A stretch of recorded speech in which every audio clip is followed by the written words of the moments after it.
Эта женщина уснула на стоге сена. То, что произошло дальше, невероятно. Анна была измотана после долгого дня на ферме.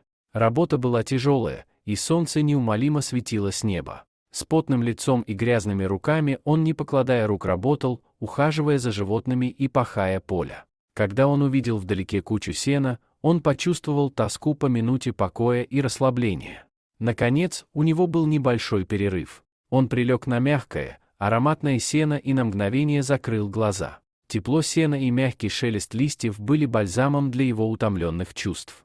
Солнце ласково ласкало ее лицо, и понемногу она отпускала себя, засыпая, зная, что находится на заслуженном отдыхе. Прошло некоторое время, и затем он почувствовал легкое покалывание на щеке. Сначала он подумал, что это просто ветер или комар, но ощущение становилось сильнее и настойчивее. Он медленно открыл глаза и встретился с большими мягкими глазами своего коня Локка. Конь сидел на ней сверху, опустив голову, нежно облизывая ее, как будто хотел ее разбудить. Улыбка расплылась по лицу Анны. Лок был не просто рабочим животным, но и верным другом, который был с ней много лет. Привязанность, которую он проявлял к ней, была неоспорима. Она погладила его гриву и в этот момент почувствовала с ним глубокую связь. Как будто Лок мог читать ее мысли и знал, что ей нужен момент привязанности. Наконец Анна встала, потянулась и нежно поцеловала Локка в лоб.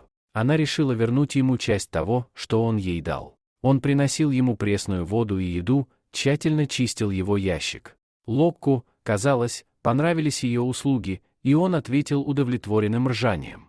День подходил к концу, и солнце медленно начало садиться, окрашивая небо в теплые золотистые тона. Анна посмотрела на умиротворяющий вид и почувствовала внезапное желание сделать что-то особенное. Он решил покататься на лодке не только для того, чтобы потренировать его, но и для того, чтобы укрепить связь между ними. Он оседлал Локка и забрался на его широкую спину. Они ехали вместе по пологим холмам и полям под шелест ветра и пение птиц. Ночь была прохладной и спокойной, и Анна чувствовала, что растворяется в лодке, пока они скакали через пустыню.